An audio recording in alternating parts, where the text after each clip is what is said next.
Hey, Hollow Dwellers, it's your favorite unreliable narrator, back again at Justice Hollow. Here, coffee is strong and the rain is eternal, and the existential question hits harder than the Night Lord's frenzy fist. Pull up a cracky chair in this rainy corner of the internet. Shake those soggy boots off from your last failed run, and grab your lantern. Tonight, we are plunging headfirst into the swirling mess of Elden Ring Nightreign, the roguelike co-op spin-off from FromSoftware. It's less about golden heroism and more about dancing in the shadows that you can't outrun. If you ever wondered what happens when the last between gets a perpetual blackout, the Tarnished goes them for good, and you are left with a squad of brooding Nightfarers scavenging procedural nightmares under endless rain, then buckle up. This is the video that ties it all together with the help of game psychology, why we both fear and crave darkness, backed by research on how games like these rewrite our brains for resilience or regret. It's a game where Deathloop feels like a midnight therapy session derailed by the cosmic horrors. Every boss encounter stares back at you with the unresolved regret that you buried with your character selection screen. Coming off of my Lies of P deep dive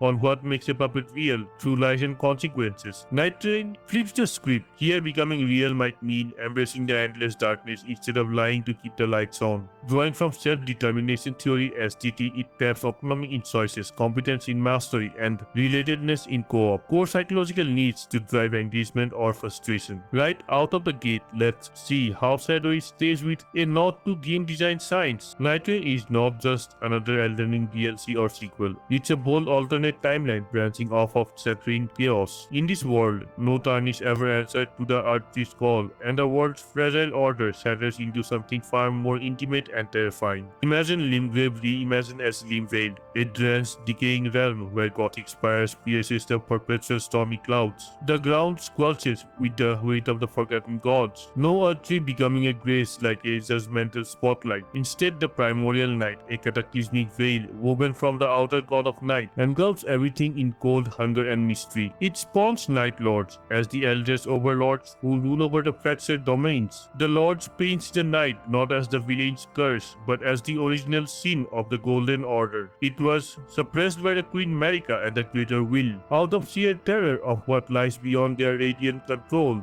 Much like how societies bury primal fears to maintain the illusion of progress. In psych terms, cognitive dissonance avoidance. You arrive as one of the 8 unlockable Nightfarers, each a demigod-tusked survivor, straightforward wilder, with his trusty long sword and a star-forged resilience. Ayanai, the bow-wielding assassin, haunted by the orders he cannot unlearn. Recluse, the isolated witch brewing curses from solitude. Revenant, the airy doll summoning spectral layers to call ghostly allies. Or the tanky guardian with his unbreakable sealed wall, summoned to a crumbling roundtable hole, echoing the original but now a foggy haven for the Forsaken. And your missions unfold in 3-night cycles. Explore Seki Zone, Cabin's relic, slay lesser horrors, and cumulate in a Night Lord boss to push back the darkness, only to reset if you fail, carrying forward your character's lingering trauma. Each cycle lasts about 15 minutes per day phase. It blends exploration with escalating tension as the night's tide, a devouring ring, closes in, forcing you to adapt or perish. In the encroaching void, a design choice rooted in the flow theory to balance silence and skill for optimal engagement. But here is where psychology seeps in, like rain through cracked stone, grounded in real research. The endless dark isn't mere atmosphere, it's a pulsating force of nihilistic despair. It's designed to mirror the void we all navigate in daily life, from burnout stumps to those quiet doubts about our own agency in a chaotic world. Hioster, the night aspect, the central antagonist and the harbinger of the primordial force, embodies it perfectly, marching eternally with fists that unleash frenzied flame burst in sickly yellow, symbolizing how suppressed sorrow twists into unmaking rays, echoing Jungian shadow archetypes in game lore. Game mechanic reinforces this, leveraging operant conditioning through rewards and punishments, dropped into Limgrave's procedural map where safe zones contract as night deepens, forcing you into tighter, more claustrophobic fights against converged enemies from Dark Souls' undead hordes to Elden Ring's numeric merchants turned feral, punishing hesitation while rewarding rewarding bold dashes into unknown. It is roguelike tension cranked up to 11, where every cycle tests your resilience, much like cognitive behavioral therapy exposes fear to build emotional endurance. With studies showing such games foster post-traumatic growth via repeated failure. Real-world studies on game design and mental health back this up. Roguelike Nightreign foster post-traumatic growth through repeated failures. They teach players that setbacks aren't endings but iterations toward mastery. Though emotional toll of losing hard-earned progress can spike up anxiety if you don't laugh it off. Per research on gaming and cortisol levels, loot drops add to the psychological push-pulls, invoking variable ratio reinforcement schedules akin to slot machines. Common items like basic weapons are shared freely among co-op partners, building trust via relatedness in SDT. But rare boss rewards are individually grabbed, injecting competition that mirrors real group dynamics where self-interest clashes with collaboration. You can equip up to 3 weapons per hand with active passives, allowing fluid builds, no equip load worries, just quick swaps to counter the tide winds, emphasizing adaptability over perfectionism which boosts received competence and reduces frustration. For me, personally, after long hours as Wilder, I caught myself staring at my keyboard and mouse during a deep of night surge, hearts pounding as one's own life flashing in front of them while grinding for loot. This mirrors game hijacking dopamine loops for their motivation. Let's be honest, co-op sessions with meaningless randoms, the sheer panic when zone swings, it's bonding gold, turning strangers into allies faster than well-timed parry, fulfilling SDT's relatedness needs, use of spectral hawks from spectral trees to zip across the map, adjusting mid-flight, but linger too long in the night's tide and speed drains steadily. A mechanic that gamifies the creeping dread of procrastination, tapping into avoidance behaviors. Diving deeper into player agency, Nightreign's genius lies in how it hands you the reins to your Nightfarer's soul through Remembrance quests. These are personal arc branches like Artree's roots, but twisted towards shadow, forcing choices that probe to ethics of suppression versus surrender, aligns with the decision-making models in cognitive psyche. These aren't tracked on,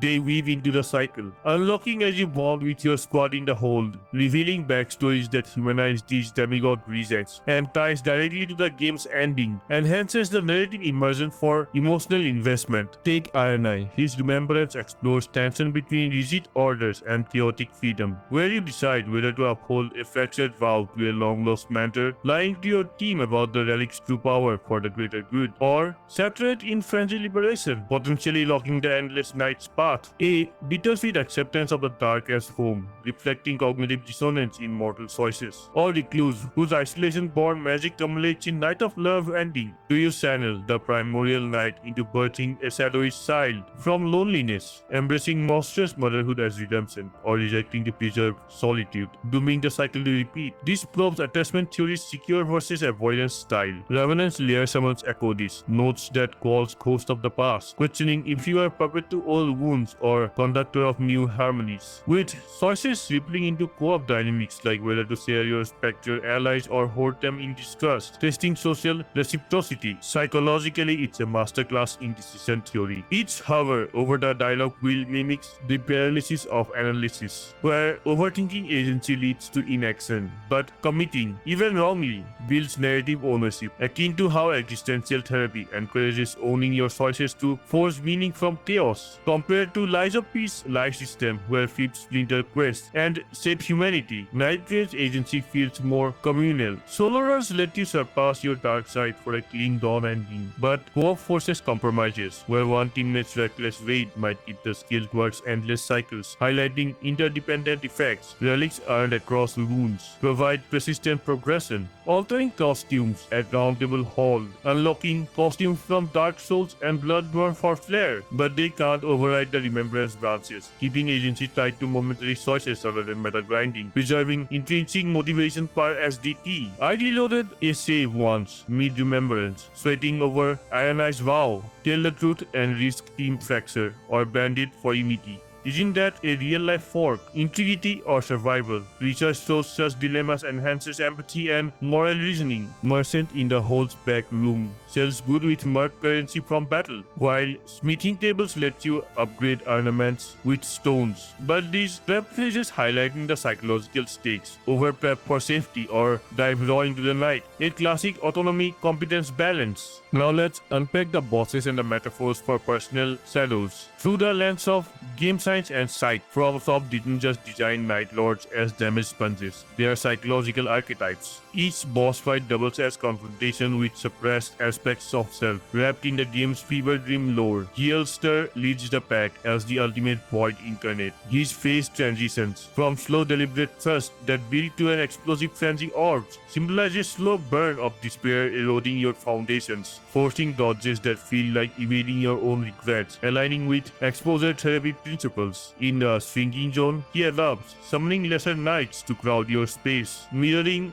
how unchecked inner darkness multiplies if you don't face it head-on. Much like Jungian shadow integration, where igniting the best within lets it grow feral, and games like these promote such confrontation. Then there's Libra, the creature of the night. This egotistical merchant lord with his balanced skill sigil hovers between night and frenzy domains, offering twisted packs mid-fight that tempt you with buffs at a hidden cost, like trading health for temporary invulnerability. Exploring loss aversion bias. Psychologically, Libras stand in for inner negotiator, the voice bargaining with your demons for short-term peace. But his lopsided deals highlight how ego-driven balance often tips the scales toward self-sabotage. Cognitive neo-associationist models. Community analysis call him Frenzy Knight hybrid, born from Locke's ambition thwarted by the stars, representing supporting ambitions bubbling into madness. Battle him in the Range-League Colosseum. Every parry feels like reclaiming a stolen agency from your own hubris, boosting competence through mastery experiences. Don't get me started on the lords like Gladius or the Behemoths. Their mechanics, where environmental debuffs snap your rolls, unless you consume rare flames, evoke the knowing void of neglect, starve the fight and you wither. Did it wrong and it consumes you whole, simulating resource scarcity effects on decision making. These encounters aren't random,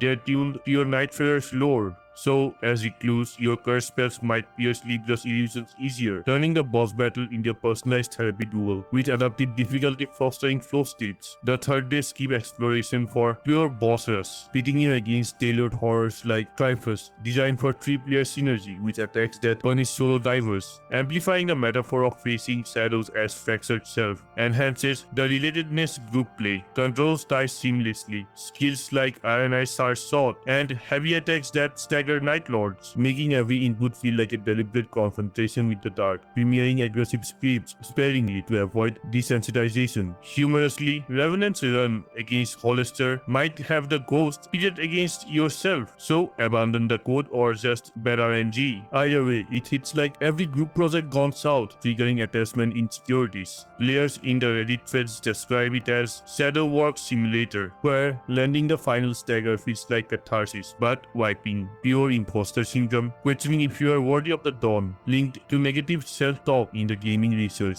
Post-boss, Soulsborne reward options, rare loot varying with inmates add a layer of ethical tension. Do you grab it for yourself or yield it for harmony? Test for processual behavior in competitive context. Shifting to the co-op core, because Nightreign's multiplayer isn't tacked on. It's the heartbeat that transforms roguelike isolation into a psychological lifeline, turning random summons into mirrors of your own vulnerability and strength via social learning theory. Picture this, you're Wilder, charging at a boss, but your random Iron Eye snipes it from afar, sinking arrows with your swings for that perfect stagger. Sudden trust blooms from pixels, echoing how real friendship form in shared adversary, reducing loneliness per multiplayer studies. The whole narrative evolves with it. Nightfarers banter in downtime. Dialogue shifts based on the outcomes, like Recluse warming to the group after a successful night of love tease, or Guardian cracking jokes post-wipe to rally spirits, building emotional bonds. Mechanically, co-op shines in synergies. Revenant's Ghost distract while Rider's Berserk surges break poise, but mismanagement, like holding the primordial rune for the solo Remembrance, can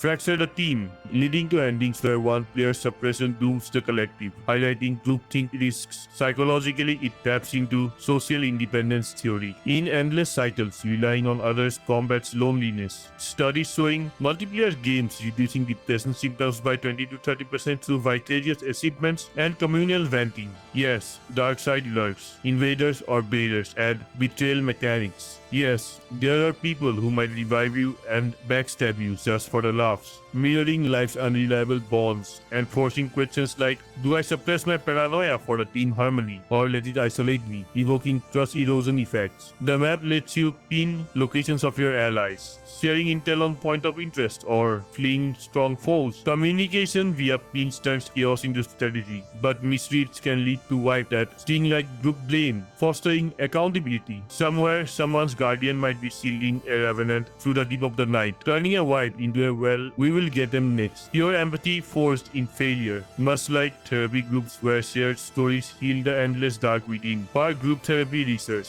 compared to light of peace solo ethical tightropes, Nightreign's co-op makes agency collective. The dawn ending requires anonymous rune bending, but straight to the endless night, and your choices echoes as the team's quiet regret, illustrating collective efficacy. No message distraction in co-op, it's streamlined for action, with 3-player focus making the solo feel vulnerable, psychologically underscoring our need for connection in the face of oblivion, countering isolation in modern gaming, broadening out Nightreign's endless dark props that archetypal dark night of the soul, the spiritual nadir where illusions shatter and embracing the void becomes the path to rebirth, drawing from historical mysticism like Saint John of the Cross's poem of Plunges of Fate, leading to union applied to game sight. In game lore, the Noxus Troid Star is a primal era of night and silver before the Greater Will's golden suppression, now infusing Huester's Mars unveils the order, paralleling how personal trauma buried under social grace erupt in midlife crisis and burnout for trauma psych models. The game's ending reflects the spectrum. Dawn ensures attempts to escapist, retrospectively fixing the cataclysm to spawn the vanilla Elden Ring, but it suppresses the night's lesson, much like denial therapy, potentially leading to rebound effects. Endless Night conversely owns the abyss. Nightfarers fuse with the shadows for undead eternity, a radical acceptance where despair births resilience, akin to positive psychology reframing of adversary as post-traumatic growth, with games accelerating this process. Players reported profound impacts. One Reddit post detailed how Wilder's sacrifice run mirrored my divorce, turning game regret into real equanimity, while others grabbed about mental health tips from comparison, watching a pro recluse curse spam boss while your arrows weep, evoking social comparison theory. Environmental modifiers ties to the story. Meteor impacts or andstorms alter the zones, making runes unpredictable and forging adaptive mindset, like